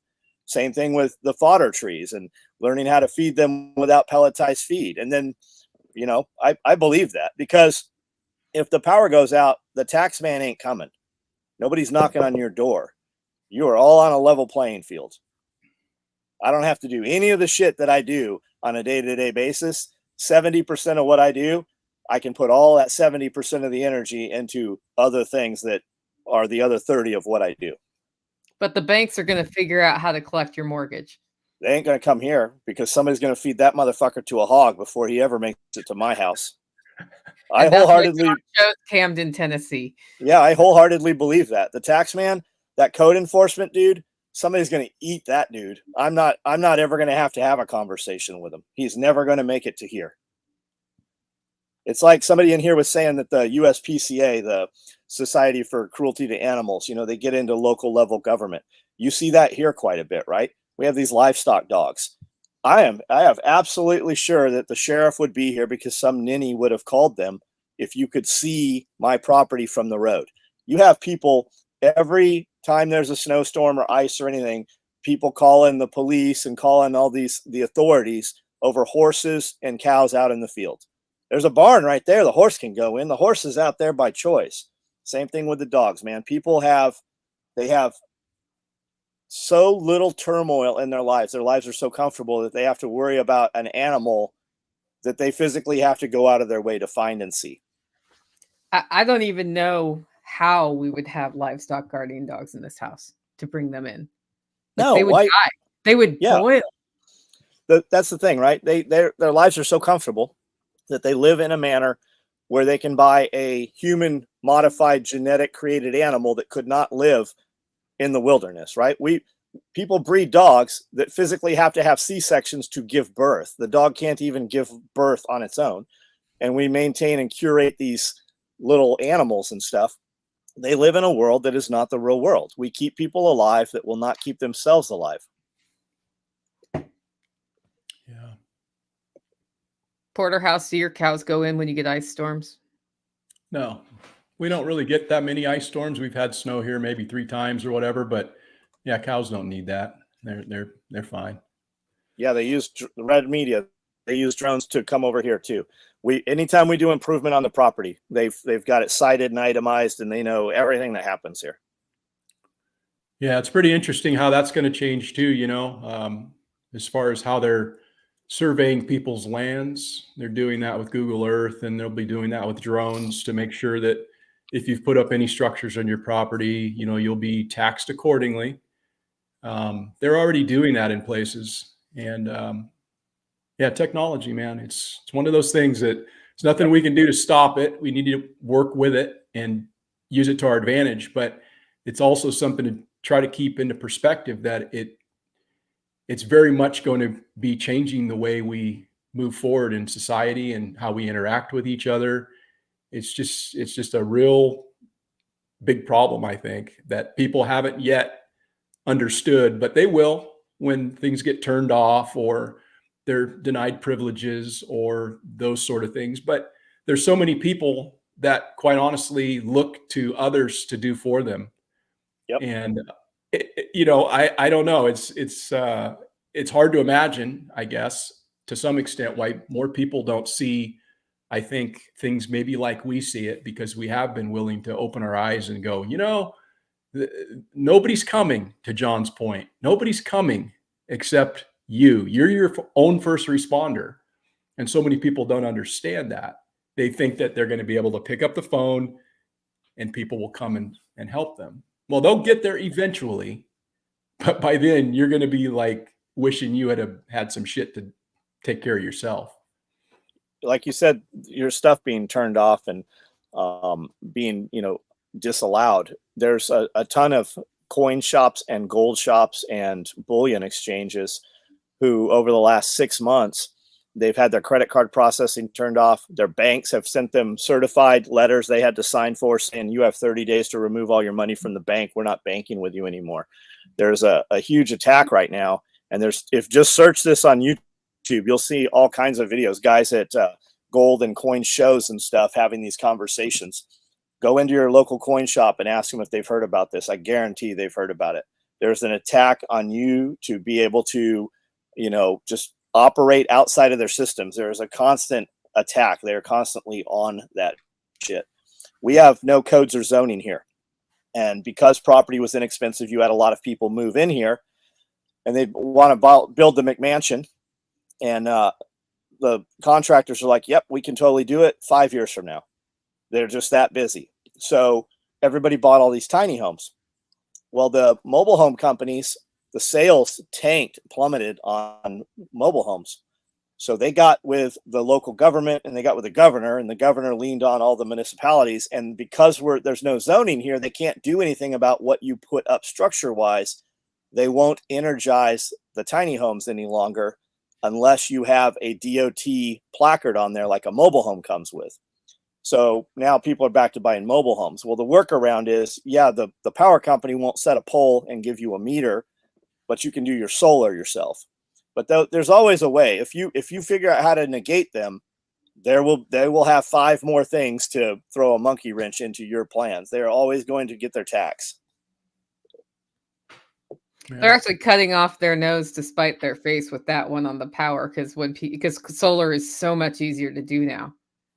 Yep. And they don't get the money from hookups if they do that. But most people, 90% will hear that and go right along with the plan, right? Why are they turning off all the coal fire plants? Why are they turning off? Why is there an attack on natural gas in the big municipalities right now? Why are they switching? Well, I mean, we know what's going on. Yeah. The radio mate, he says long distance radio comms will be a superpower. Of course, he also said his biggest fear is carbs. Carbs is his biggest problem. Yeah, that's a lot of people's problems. Okay, I had something I wanted to say, but I forgot what it was. So I guess we're gonna have to move on to the next topic. It's interesting that you asked it that way, though. What's the biggest danger? I think this is what it is. If we lose technology, it's not that we're all going to die, it's that we all have to slow down, because what technology does for us is it enables us to communicate faster and get things done faster. But it's not like we don't have the knowledge about how to survive without these conveniences. So yeah, some people may not make it, but somebody in the comments said, well, the Amish managed to live without power. Yep. Look how they live. And they do everything's slower. Transportation is slower. Communication is slower. Yeah, humans are just another animal that is very adaptable to their environment. And if you're forced to do something, you're going to do it. But we're not forced to do it when we have those conveniences, You'll eat your goddamn peas and your okra if that's all you have to eat. But you're not going to do it by choice. So it's one of those things that it would be a learning process for sure if we lost technology. But I stand by what I said as far as it being more of kind of a net negative. Bring back Rolodexes.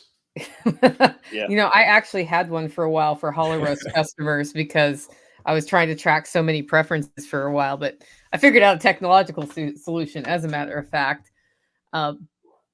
There was a time after living out here, I think I'd been here about 4 years or 5 years, and I was subscribing to Southern Living, the magazine, and I was just deeply unhappy.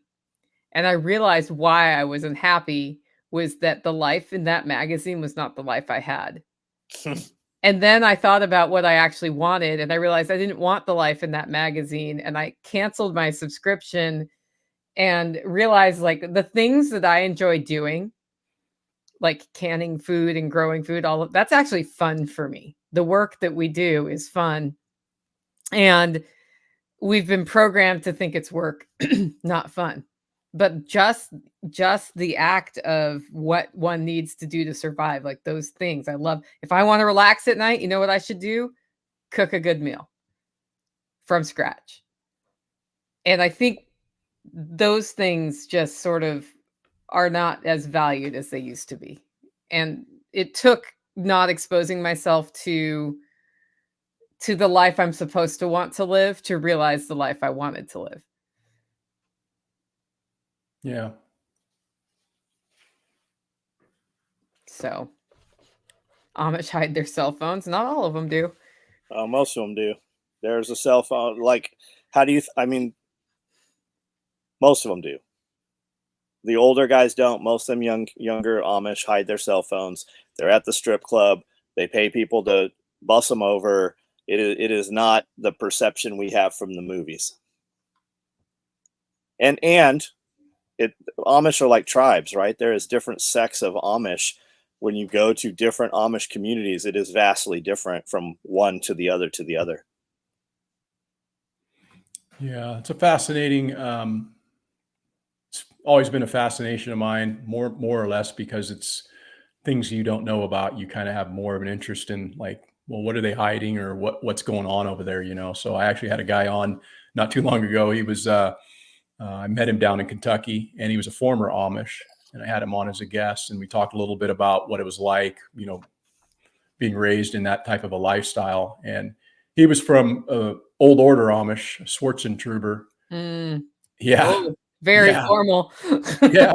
So old school, you know, Amish, but yeah, he's was pretty willing to talk about that. So it was an interesting conversation, but yeah, I see a lot more people now coming out, former Amish or whatever, and they've got TikToks and YouTube channels and things. And it's kind of a glimpse into an interesting way of life, but it also just shows you, you know, and the way that I look at it in a sense is that I think in so many ways, the Amish kind of have it right in the way that they approach certain things with regard to community, pulling together, being more self-reliant.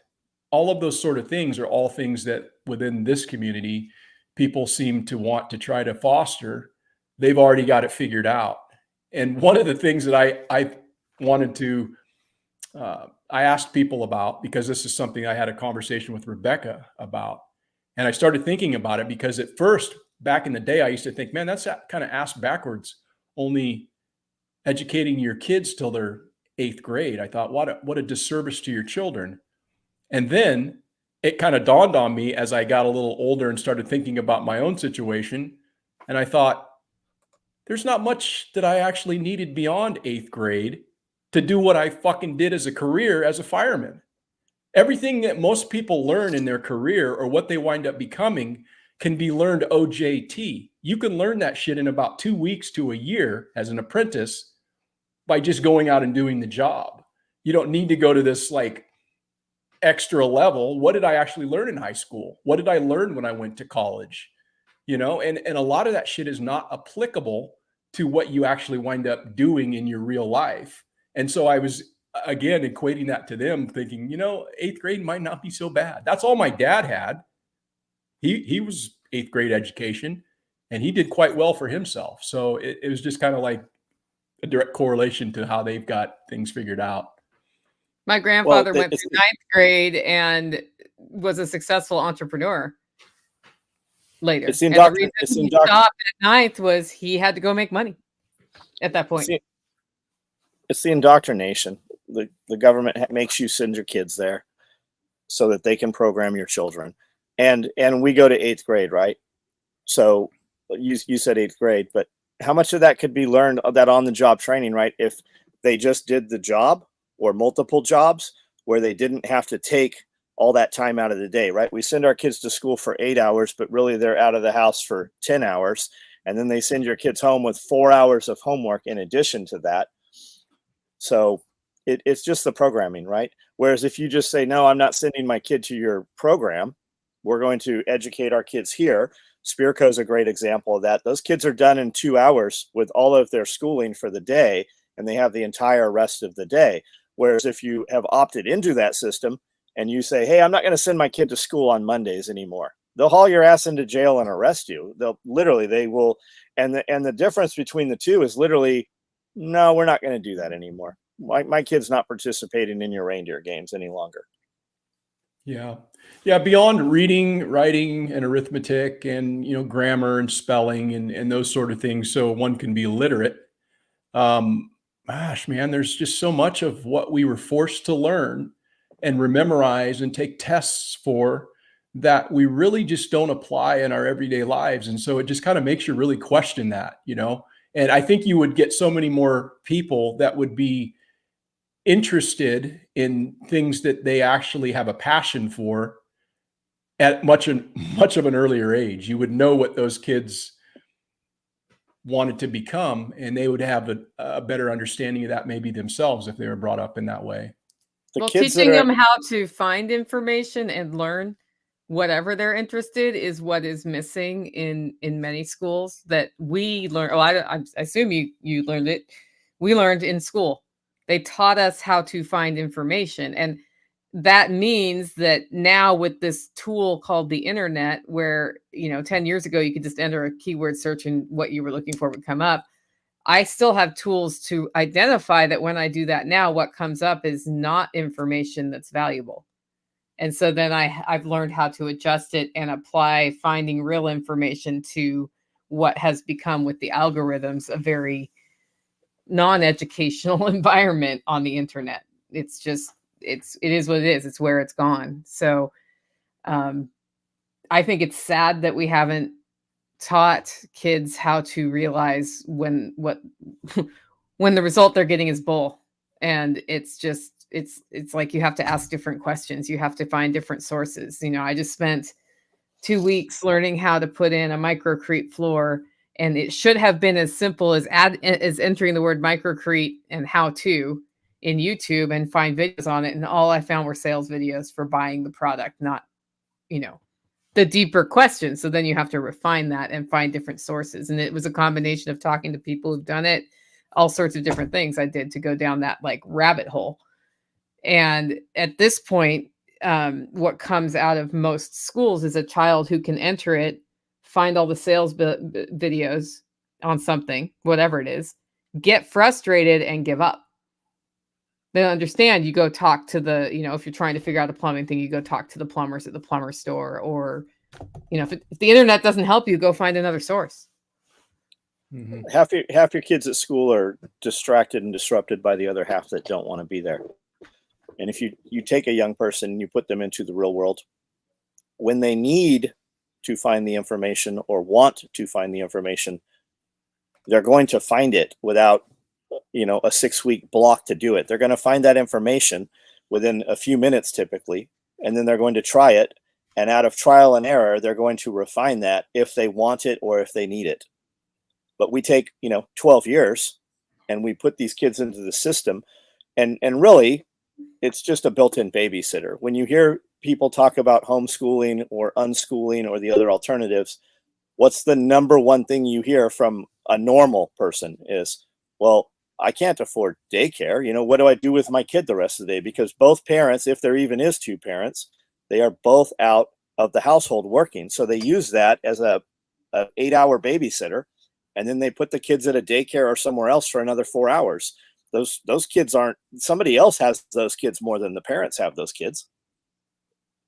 Yeah, I think that was a lot easier to do and a lot easier to in some ways justify, at least in my mind, when we were going through it, because both my wife and I were working, and it was something that you convinced yourself of. Particularly, it's easier to do when you were raised that way. I was a latchkey kid. Both my parents worked. So it's easier to do things that your parents did. And then there came a point in our relationship where it was like, you know what, why don't we have one of us stay home, which wound up being Rebecca. And I just managed to wind up being the breadwinner. But that was a choice that we made for our family. And call it a sacrifice, call it a shift in mindset, whatever you wish. But these sort of things are available for people if they in fact want them, if it's important for them. But again, it is easy to justify, like, oh, I have to work. I'm a professional. I went to college to have this degree. Now I'm in the workforce. I've got these young kids that we're shipping off to daycare and we're shipping off other places. But, you might also ask yourself, why did you have the kids? If Yep. if you're sending them elsewhere, because how things are now in schools is very much different than what we went to school. I mean, there's a lot more social pressure and issues that they're pushing in these schools, and the curriculum has changed, and the things that are afforded to the kids as far as classes, they're just not like they were when we had them. They're taking out all the cool shit: ag shop, metal shop, wood shop, all these shop classes, which are actually life building, like legitimate skills. They're removing those out of schools. At least they are in my state. And it's like, well, what do you have left? All this other bullshit that they're trying to teach them that, again, you're going to forget as soon as you get out of high school. You're never going to need it. Just the fact that we don't teach them how to balance a checkbook. We don't teach them amortization. I mean, just those two. You don't teach them how to do a spreadsheet, because all they would do is plug in a few numbers and realize that you guys are full of shit. It's by design. I dropped out of school in the 10th grade. I had a business, I've had a business all of my life of some sort, and still sent my kids to government school because it was just programmed into us. That's what you do. Yeah, that's what you do. The doctor's like, you need to give your baby these 17 shots before they can leave the hospital. And you're like, okay. Show me, there's no kids born with autism. He just freeze? No, I was waiting for somebody to say some crazy shit over here. Just prove me wrong. Are kids born with autism, or do they get it after they get something? Like we didn't have, and maybe they didn't send them to school then, but we didn't have autistic kids at school. It didn't exist. We just do what our government has told us to do. And you don't even realize it's the government, right? That's what's by design. In 1971, we went off the gold standard, right? A man used to be able to go to work, put money in the bank, pay his mortgage, support his wife and his 2.2 kids.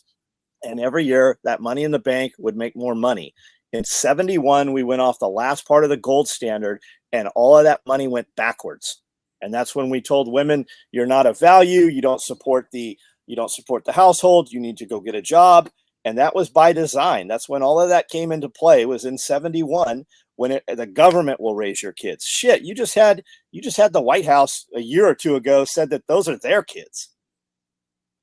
Those are their kids. You send your kids to government school, and CPS comes in and law enforcement comes in, and they're conditioning your kids to talk about things that happen at home. Those are their kids. You think they're your kids? Go try to get your kids from the school. You think that's a public school? Head on down there and swing on the swing set. See how that goes for you. Yeah, that would terrify me about sending kids to school in a hypothetical situation where I had children, is watching other parents work with the school now and how many times CPS comes to their homes.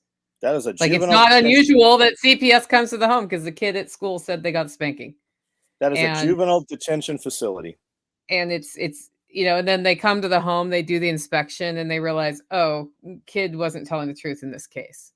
And then a week later, CPS is back. Yep. Different complaint. Once they're in there, man. Yeah, I went down a whole rabbit trail of why we went away from orphanages to the current foster system. And if that is actually better for the children, because there were terrible abuses in orphanages, right? And we had facilities for children who did not have parents. And I'm not sure the foster system has been better. I haven't come to a conclusion. I'm still going down that rabbit hole, but you start looking into it, and they decided to go on the foster system because then it wouldn't be big industrial, child maintenance factories, basically, which can be terrible for kids. And there was and then terrible we put them in families that abuse the kids, and it's like, Yep. Yeah, there's the same thing has happened in mental institutions where because my wife used to be a rec therapist in a mental institution. She worked with the handicapped, and they closed down a lot of those facilities in favor of putting those people out into communities and group homes and things like that. And even though the institutions themselves, the government institutions, were super wasteful, as we all know, government can be very wasteful because it's not their money, right? And there's a lot of fraud in that sense. Those people were provided, in my opinion and Rebecca's opinion, much better care in most cases because it was more even keel and more regulated in that regard. But you start getting all of these other entities out in the community, some are going to get good care and many of them are going to get not such good care. And yeah, that's just kind of the way things are going. I'm not saying that privatization and downsizing these governmental institutions, I'm not here to advocate for that, because I don't think that we need more government, but there needs to be better way to treat people that you've taken from either an orphanage or mental institution, putting them out into the community. I'm in favor of that, but the care can be less than what they're receiving in some cases. The care facilities were never built out in the communities the way they're supposed to be. They literally opened the gate and said, be free, for the most part. That happened when Reagan's wife, Nancy Reagan, that was her pet project, when Geraldo busted out that expose and went in there with some cameras they didn't know he had.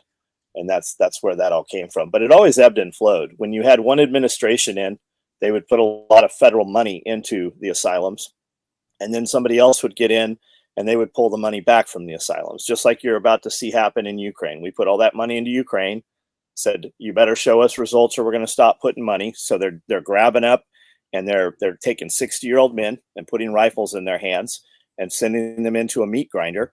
And now we're done. We're on to another fight now. And we're going to pull all that money out of Ukraine, and all of those men, they've all died. They're gone. I don't know what percentage of the population. It's a huge number. But that's what always happens. I mean, even Saddam Hussein, there was pictures, there's video of Rumsfeld in tuxedos with Saddam Hussein at some gala event. Same with Gaddafi. All of those people we call, terrorists, they were our best friends not long before they became terrorists. When we switch regimes, we just target that other guy and we let him go to the wolves. But it's the same thing with the asylums. We built all these asylums all across the world, all across the United States. They still operate them in other countries. And there's even a lot of question as to when a lot of those were even built. There's some of those structures still stand. There's tons of them still in the United States.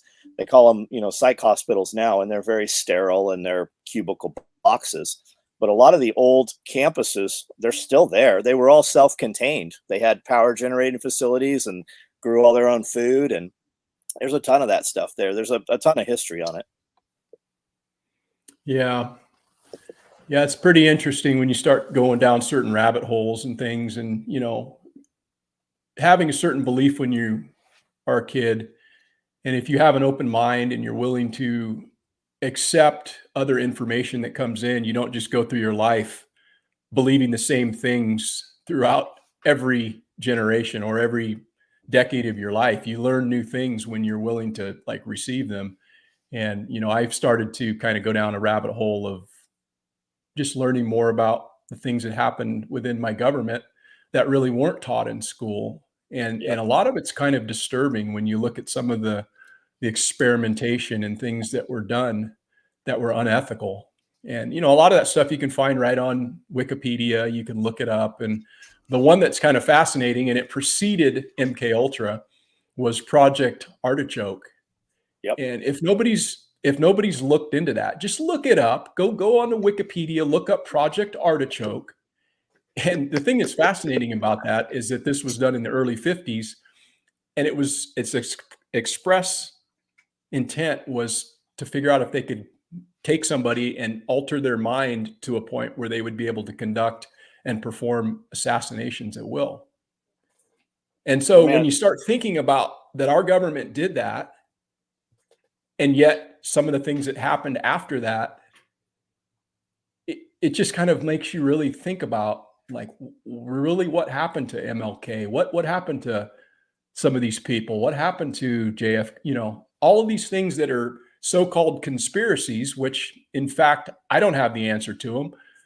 The answer's out there. They've released a portion of what has happened in some of these cases, but it just alters your mind. It alters my mind, how I think about some of the things that my government has been involved in the past. What makes me believe now they're not doing those things at a higher level? Well, they're doing them at a much higher level, and they're much better with technology about hiding them, right? MK Ultra, you've got Ted Kaczynski, the Unabomber, Manson, to name a couple of them. Those were all MK Ultra candidates, right? They were all enrolled in the program. You have a dude who busted out this big expose on MK Ultra, was on Rogan a year ago, and he's got a couple books out. But he actually went to a warehouse, and all the files had been warehoused there, and he found a ton of files with these doctors and started pulling that thread. And that program, we didn't end that. We just got better at it. You got RFK saying all kinds of crazy shit right now in interviews. He was on Bet David. He was on Valuetainment talking about who really assassinated JFK and talking like it's out there. And you probably do have the answers. We just don't know which pieces of the puzzle actually go together, right? But I think the common denominator there is that your government is not for you. It's not for me, right? It's about them to be able to take. They've set up all these programs. We send all that money to Ukraine, and then 60% of it comes back to the politicians. It's continuity of government. It's not continuity of public. There's nothing there.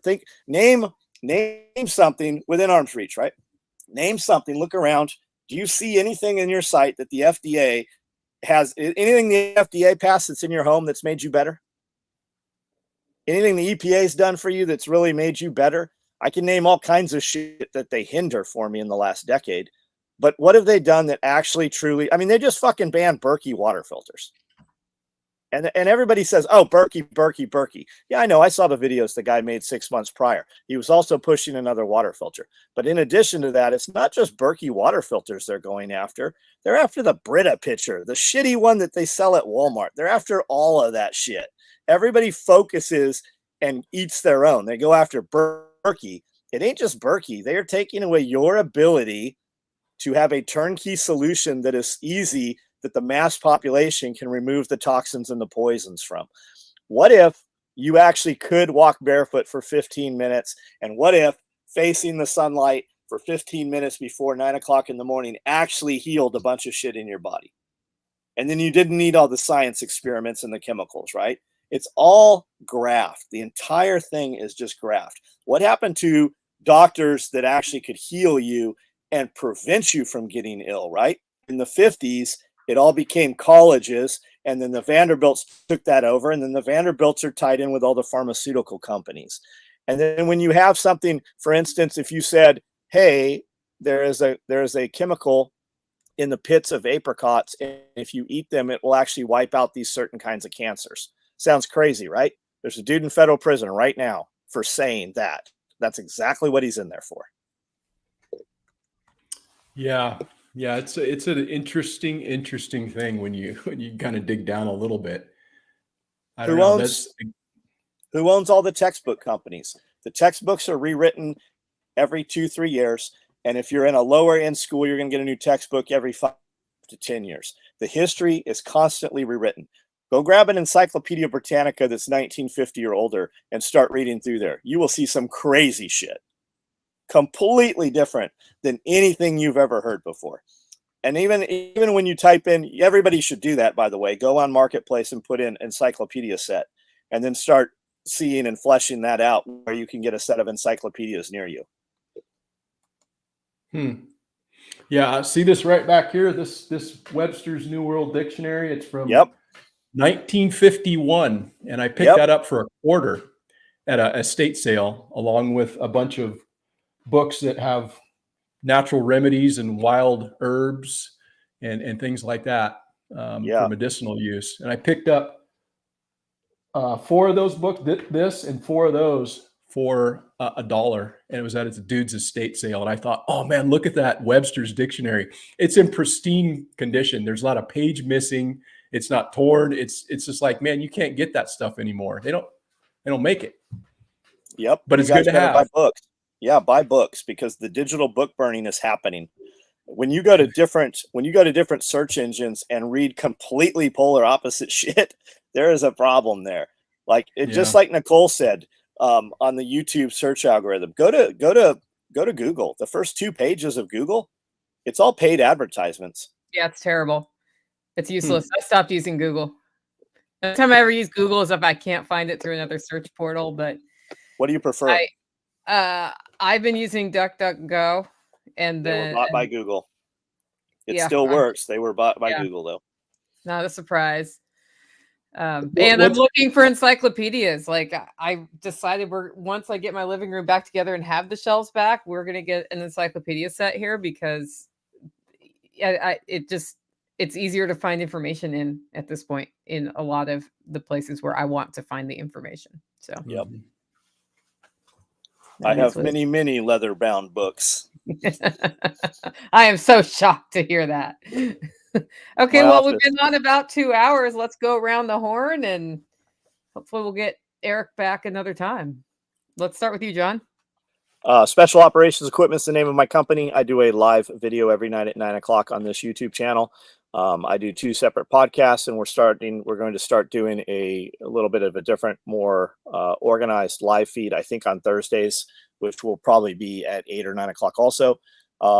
We do nylon tactical gear. You can see all of that at the website, SOE Tactical Gear. We put out a different t-shirt every week. We do 120 pieces, and then we almost never rerun the design. Easy to find. I'm on all platforms, and check us out and jump on at 9 o'clock. We can talk about whatever you guys want to talk about. All right, Porterhouse. Yeah, my name's Eric. I have a YouTube channel, Porterhouse and Teal, and we cover things regarding homesteading and preparedness on the channel. And we do a live stream every Monday evening, and just trying to get the word out there. And if anybody's interested in hearing the audio version of that, we've also converted it over to some of the podcatchers or whatever, I guess. I'm still new at this. So it's like Spotify, Audible, Google, and iHeartRadio so far. And I'm intent on adding some other things when I can get some rainy day time inside. But we're still fairly new to that. And if anybody's looking to reach out to me, you can do so at porterhouseandteal@gmail.com. All right. And go ahead. Yeah, I just wanted to also kind of dovetail on what we were saying. Don't want to drag this out too much longer than people have already spent time with us. But we talked a lot about programming, and it's easy to understand for me why people have been programmed, but it's all regarding what our influences and our inputs are. So it's really easy also to get frustrated with people who see things entirely opposite of us, the liberal or whatever. It's easy to kind of get pissed off at those people and want to choke them out at the neck. But you got to understand that they're only going based on what they know. And we're only living our life based on what we know and our life experiences. And if you believe the things that you've been told and you go toward those sources which you believe as true, you're going to have that belief as well. So just try to be tolerant of that, because it's easy to go down that road of just like us against them, but it's really us against them. And I'm pointing against the they. How many people show up at Self-Reliance Festival? Like, I used to be a liberal 2 years ago. There's anyone's welcome. Like, when you seek out a destination, you go there for the thing that's in common, right? We don't have to beat them over the head or be angry with them or anything. Just, this is what we do. You can come be a part of it. And if you don't want to be, that's fine. Yeah. Yeah, I talk about shared values, and when I say that, I don't necessarily mean liberal or conservative values. I mean something deeper than that spans both sides. And it's finding the people from all perspectives that value life, that value creativity, that value organic, real community, that I think is important rather than predators. what the predators have defined our different buckets of, because that's how they divide us. And when I talk about the cultural shift, that's what I mean more than anything else. It used to be common to sit down and disagree and talk, and it was not a deadly war game to have a different opinion. And now it's framed as like, if you have this opinion, you're that kind of person. And there's a whole narrative they've made about us and about them that when you actually get to know people, you discover perhaps that's not 100% true. That's 100% correct. And those are there for that wedge. They're there to divide us. And if we were to get away from the issues that they present to us as being important, and we actually just had a conversation, even though we totally disagreed with one another on a political standpoint, we would find out that we have so much more in common. We all want to be able to do what we want to do. We want our own safety and security. We want to be a provider and feed our families. We want the same things, whether you're liberal or we want our sovereignty and our autonomy.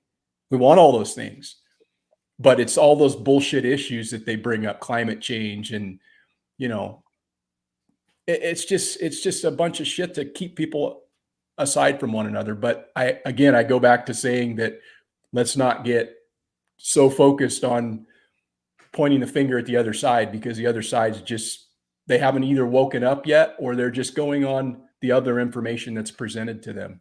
There's liberal media, there's conservative media. We all get our information from somewhere. And the only way that you actually can validate that shit is it being there. So we're just hearing something and then we're taking from it like, oh, we know what's going on.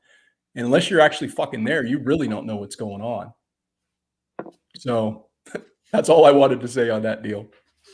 That should be a t-shirt. Porterhouse just made a new t-shirt. All right, guys, I'm Nicole Sauce from the Living Free in Tennessee podcast. We have changed our schedule. We're Mondays at 2, Wednesdays at 2, and Fridays at 9:30. And then, of course, this live stream at 12:30. And join us at the Living Free in Tennessee YouTube channel, or go to livingfreeintennessee.com to get the audio podcast. And we will see you next week. See you guys.